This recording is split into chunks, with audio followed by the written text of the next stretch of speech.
Today we are going to study Shannon-Hartley channel capacity theorem. This theorem is concerned with the rate of information transmission over a communication channel. And the term communication channel covers all the features and component parts of the transmission system which introduce noise or limits the bandwidth. So if I go by the statement, Shannon's theorem says that it is possible, in principle, to devise a means whereby a communication system will transmit information with an arbitrarily small probability of error, provided that the information rate is less than or equal to a rate which is known as the channel capacity. And that's how we built the theory of Shannon-Hartley theorem around some pertinent questions. And one of the pertinent question is there a theoretical maximum bit rate that can be transmitted with an arbitrarily small bit error rate? And the channel that we are considering is a channel with bandwidth B hertz. It's a band limited channel which is affected by additive white Gaussian noise. So these are the assumptions, some simplistic assumptions of our channel. What we want to answer is there a theoretical maximum bit rate? How fast we can transmit? And with the transmission speed, we are also concerned with the bit error rate. If we are transmitting too fast, how much error is occurring for a given number of bits transmitted? So bit error rate is a concern and bit transmission rate is another concern related to the channel bandwidth B hertz and with the assumption that the noise is additive white Gaussian noise. Now we will come to the statement of Shannon's theorem. Given a source of m equally likely messages, where m is obviously much greater than 1, which is generating information at a rate capital R, given a channel with a channel capacity capital C, then if capital R is small than capital C, there exists a coding technique such that the output of the source may be transmitted over the channel with a probability of error of receiving the message which may be made arbitrarily small. So what we really mean by arbitrarily small bit error rate, this means that provided conditions of the theorem are met for any given BER, however small, we can find a solution which gives BER, the smaller BER, the more complicated will be the technique. So if we want to minimize BER, there will be a more complicated technique in use. If we can tolerate a higher BER, we can do with a less complex technique. Now, what is the maximum achievable bit rate? This maximum achievable bit rate is referred to as the channel capacity. And the Shannon-Hartley theorem states that this channel capacity is given by this relation which you see on your screen. C is the channel capacity equal to B, which is the bandwidth of the message signal, log base 2 1 plus S upon n, where S upon n is the mean square signal to noise ratio.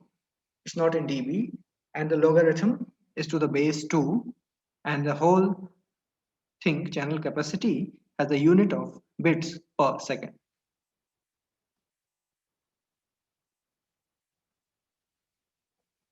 Now, while dealing with this problem, we need to show that according to the Shannon-Hartley law, if the signal power is equal to the noise power, then the channel capacity in bits per second is equal to the bandwidth B hertz, and that can be seen from the previous relation. If S is equal to N, we have the channel capacity is equal to B hertz. And according to this particular law, we can answer another question, that what is the maximum achievable bitrate for a computer modem operating over a telephone channel with 3 kHz bandwidth and a maximum allowed signal power that guarantees only a 30 dB SNR. So we have this 30 dB SNR limit, and it is in dB, S upon N is in dB, and we have this B is equal to 3 kilohertz bandwidth. So this was the example of a typical problem, a real world problem that can be solved using this Shannon-Hartley law. We can state this another way. For a given bandwidth capital B and a given signal to noise ratio, we can find a way of transmitting data at a bit error rate in bits per second with a bit error rate as low as we like. There is no lower limit on the bit error rate as long as this rate is smaller than equal to C. If it doesn't become equal to or exceed C, we can have any arbitrarily small bit error rate. So we should keep the rate of information transmission R smaller than equal to the relation written on the RHS, which you can see on your screen, which is B into log base 2 1 plus S upon N. It's a very important relation. So as long as you can keep this information transmission rate R smaller than or equal to channel capacity, you will have a bit error rate as low as we would like it to have.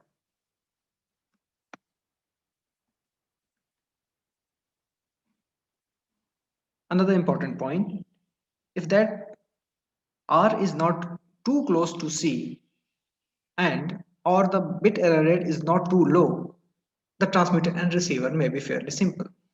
Otherwise, we have to consider more and more complex transmitters and receiver to achieve the required performance. So on one hand, we are dealing with information transmission rate. On another hand, we are relating it to channel capacity, which in turn is a direct function of signal to noise ratio.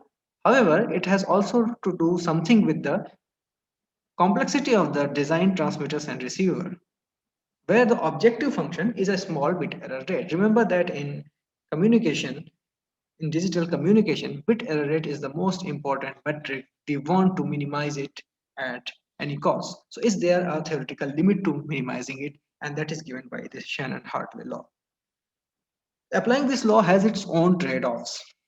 Knowing that if information transmission rate R is less than channel capacity C for the given signal to noise ratio, such a technique exists in theory as we have seen just now. We will also derive this particular law from scratch in the next lecture.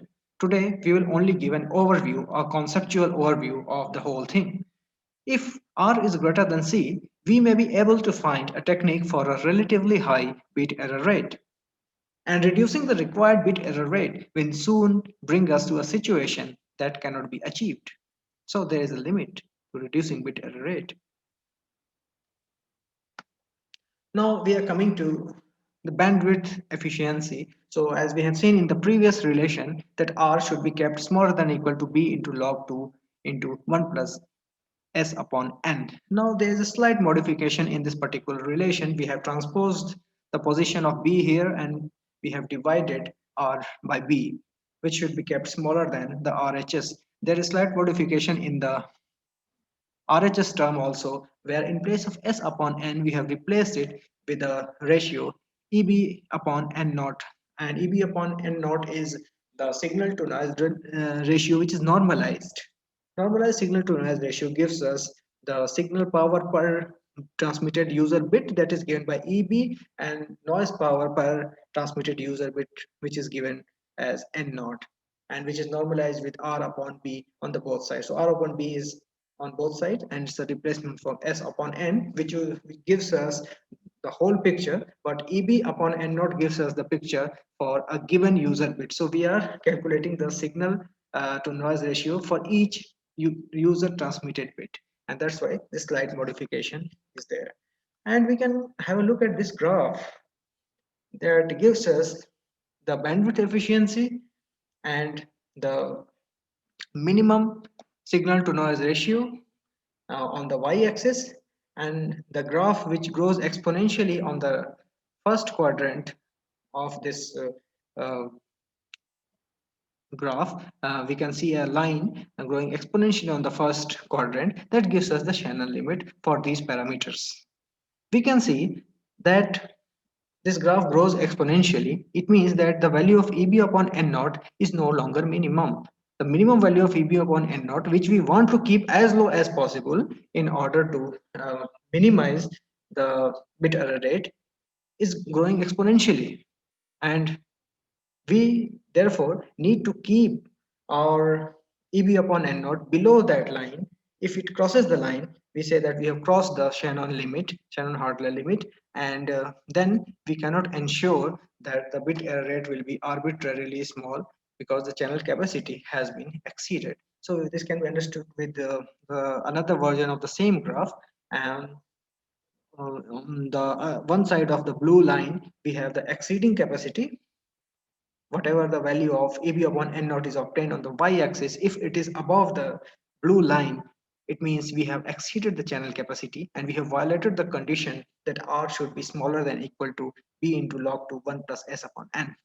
And the region of the graph where the EB upon N naught, or the signal to noise ratio per user bit, normalized signal to noise ratio, is below the blue line, is called within capacity. Now it's not violating the Shannon-Hartley law. So that's the graph of capacity in bits per second per hertz against SNR in dB. So in y-axis in this graph, the SNR is in dB, whereas in there's another version of the same graph, and you can see that we need to avoid going above this blue line in order not to violate the Shannon-Hartley law. So all this will become more clear if we do some numerical problems in that. Before that, we need to derive the Shannon-Hartley law by assuming a Gaussian channel and a particular message signal which has a particular probability distribution function, and that we will do in the next class. Thanks for joining.